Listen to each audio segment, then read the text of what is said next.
ದೇವರಿಗೆ ಮಹಿಮೆ ಉಂಟಾಗಲಿ.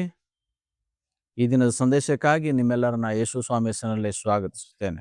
ದೇವರ ಸೇವಕರು ಯಾರಾಗಿದ್ದಾರೆ ಎಂಬುದಾಗಿ ಕಳೆದ ನಾವು 7 ಸಂಚಿಕೆಗಳಲ್ಲಿ ನೋಡಿದ್ದೇವೆ. ಇಂದು 8ನೆಯ ಸಂಚಿಕೆಯಲ್ಲಿದ್ದೇವೆ. ದೇವರ ಸೇವಕರು ಯಾರಾಗಿದ್ದಾರೆ ಎಂಬುದಾಗಿ ನೋಡುವಾಗ, ದೇವರ ಸೇವಕರು ಸಂಬಳಕ್ಕಾಗಿ ಕೆಲಸ ಮಾಡುವವರಲ್ಲ, ಬದಲಾಗಿ ದೇವರ ಮೇಲಣ ಪ್ರೀತಿಗಾಗಿ ಅವರು ಕೆಲಸ ಮಾಡುವವರಾಗಿದ್ದಾರೆ ಎಂಬುದರ ಕುರಿತಾಗಿ ನಾವಿವತ್ತು ಧ್ಯಾನಿಸಲಿಕ್ಕಿದ್ದೇವೆ.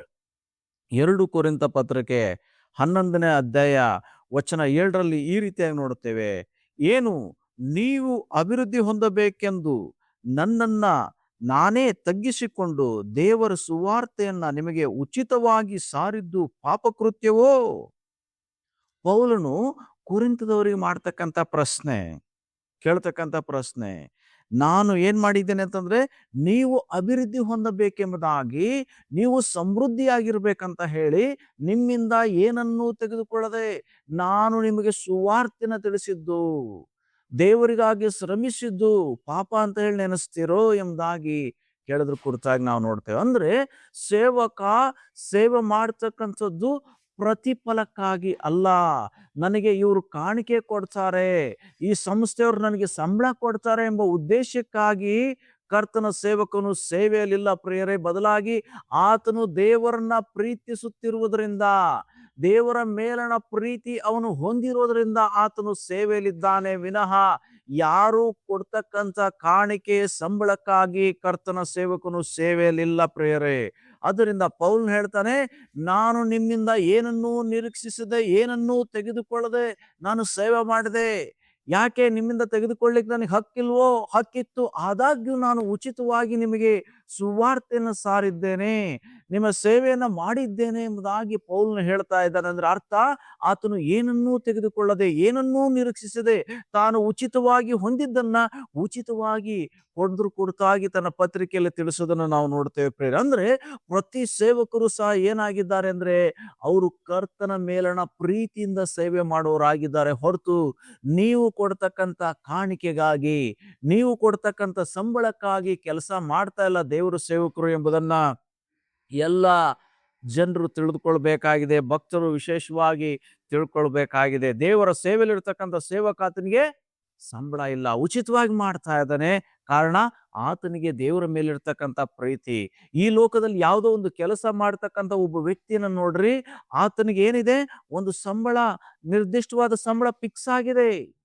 ಅವನಿಗೆ ಕೆಲ್ಸಕ್ಕೆ ಸೇರಿಸ್ಕೊಳ್ಳುವಾಗಲೇ ಹೇಳ್ತಾರೆ, ಆಫರ್ ಲೆಟರ್ ಕೊಡ್ತಾರೆ, ನಿನಗೆ ಪ್ರತಿ ತಿಂಗಳು ಈ ಸಂಬಳ ಕೊಡ್ತೇನೆ ಅಂತ ಹೇಳಿ. ಆದ್ರೂ ದೇವರ ಸೇವಕರಿಗೆ ಆಫರ್ ಲೆಟರ್ ಇಲ್ಲ. ಆದರೂ ಅವರು ಹಗಲು ರಾತ್ರಿ ಅನ್ನದೇ ಅತ್ಯಾಸಕ್ತಿಯಿಂದ ಸೇವೆ ಮಾಡತಕ್ಕಂಥವ್ರಾಗಿದ್ದಾರೆ. ಯಾಕೆ? ಯಾವುದನ್ನು ಹೊಂದೋದಕ್ಕೋಸ್ಕರ.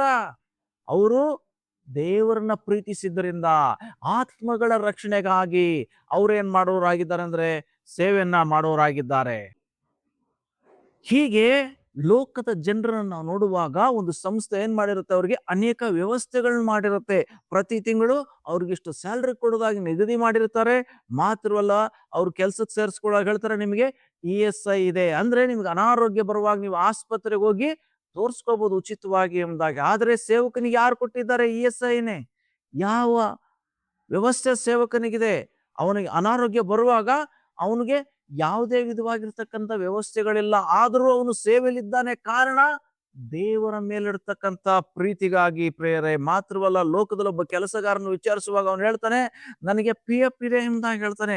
ಒಂದು ಕಂಪ್ನಿಗಳು ಹೇಳುತ್ತೆ, ನಿನಗೆ ಕೆಲಸಕ್ಕೆ ತೆಗೆದುಕೊಳ್ಳುವಾಗ ನಿನಗೆ ಇಷ್ಟು PF ಕಟ್ ಮಾಡ್ತೇವೆ, ಇಷ್ಟು ಕೊಡ್ತೇವೆ, PF ಹಣ ಇರುತ್ತೆ ನಿನಗೆ ಎಂಬುದಾಗಿ ಅವರು ಹೇಳೋದನ್ನ ನಾವು ನೋಡ್ತೇವೆ. ಅಂದ್ರೆ ಲೋಕದ ಕೆಲಸ ಮಾಡ್ತಕ್ಕಂಥವನಿಗೆ ಒಂದು ಪ್ರತಿ ತಿಂಗಳು PF ಕಟ್ ಆಗ್ತದೆ, ಅವನಿಗೆ PF ಇದೆ. ಆದ್ರೆ ದೇವರ ಸೇವಕನಿಗೆ PF ಇಲ್ಲ, ಆದ್ರೂ ಅವನು ಕೆಲಸದಲ್ಲಿದ್ದಾನೆ.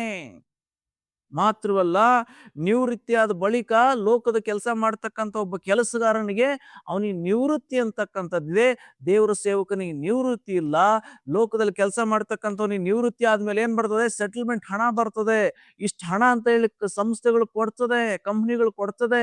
ಆದ್ರೆ ಕರ್ತನ ಸೇವೆಯಲ್ಲಿರ್ತಕ್ಕಂಥವ್ರಿಗೆ ಯಾವುದೇ ವಿಧವಾಗಿರ್ತಕ್ಕಂಥ ಸೆಟಲ್ಮೆಂಟ್ ಫಂಡ್ ಇಲ್ಲ, ಹಣ ಇಲ್ಲ. ಆಮೇಲೆ ಲೋಕದಲ್ಲಿ ಕೆಲಸ ಮಾಡ್ತಕ್ಕಂಥವನಿಗೆ ರಿಟೈರ್ಡ್ ಆದ್ಮೇಲೆ ಪ್ರತಿ ತಿಂಗಳು ಅವನಿಗೆ ಸಂಬಳ ಬರ್ತದೆ. ಆದ್ರೆ ಕರ್ತನ ಸೇವಕರಿಗೆ ರಿಟೈರ್ಡ್ ಆದ್ಮೇಲೆ ಯಾವ ಸಂಬಳನೂ ಇಲ್ಲ ಪ್ರೇಯರೇ. ಹೀಗೆ ಯಾವುದೂ ಇಲ್ಲದೆ ಇವತ್ತು ನಿಮ್ಮ ಮಧ್ಯದಲ್ಲಿ ಸೇವೆಯಲ್ಲಿ ಸೇವೆ ಮಾಡ್ತಾ ಇದ್ದಾರೆ, ನಿಮ್ಮ ಸಭೆಯಲ್ಲಿ ಸೇವಕರು ನಿಂತಿದ್ದಾರೆ ಅಂತಂದ್ರೆ ಅದು ಯಾವುದನ್ನೂ ಬಯಸಿ ಅಲ್ಲ, ಬದಲಾಗಿ ದೇವರಿಗಾಗಿ. ದೇವರು ನನ್ನನ್ನ ಪ್ರೀತಿಸಿ ನನಗಾಗಿ ಎಲ್ಲವನ್ನು ಮಾಡಿದ್ದಾನೆ, ನಾನು ಆತನಿಗಾಗಿ ಏನಾದರೂ ಮಾಡ್ಬೇಕೆಂಬ ದಾಹದಿಂದ ಕರ್ತನ ಸೇವಕರು ಸೇವೆಯಲ್ಲಿದ್ದಾರೆ ವಿನಃ ಅವರು ಜನರು ಕೊಡುವಂತ ಕಾಣಿಕೆಗಳ ನಿರೀಕ್ಷೆಯಲ್ಲಿ ಸೇವೆಯಲ್ಲಿಲ್ಲ.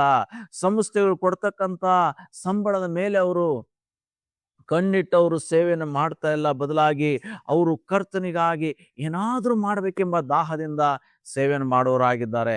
ನಮ್ಮ ಪಾಸ್ಟರ್ ಇದ್ದಾರೆ ಡಿ ಚಂದ್ರಶೇಖರ್ ಅಂತ ಹೇಳಿ, ಅವರು ಕಳೆದ 35-40 ವರ್ಷದಿಂದ ಸೇವೆ ಮಾಡ್ತಾ ಇದ್ದಾರೆ. ಇಲ್ಲಿವರೆಗೆ ಅವ್ರಿಗೆ ಏನಾಗ್ಲಿಲ್ಲ ಅಂದ್ರೆ ಯಾವುದೇ ವಿಧವಾಗಿರ್ತಕ್ಕಂಥ ಸಂಬಳ ಇಲ್ಲ. 35-40 ವರ್ಷ ಕೆಲಸ ಮಾಡಿದಾಗ್ಯೂ ಸಹ, ಕರ್ತನ ಸೇವೆಯಲ್ಲಿದ್ದಾಗ್ಯೂ ಸಹ ಯಾವುದೇ ವಿಧವಾಗಿರ್ತಕ್ಕಂಥ ಸಂಬಳ ಇಲ್ಲ.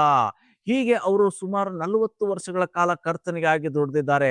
ಅದೇ ಒಂದು ನಮ್ಮ ಸಭೆಗೆ ಬರ್ತಕ್ಕಂಥ ಒಬ್ಬ ವಿಶ್ವಾಸಿ ಇದ್ದಾರೆ, ಅವರೊಬ್ಬ ಪೌರ ಕಾರ್ಮಿಕರಾಗಿ ಬೆಂಗಳೂರಲ್ಲಿ ಕೆಲಸ ಮಾಡ್ತಾ ಇದ್ದಾರೆ. ಅವರ ಸಂಬಳ 60,000-65,000 ಸಂಬಳ ಇದೆ.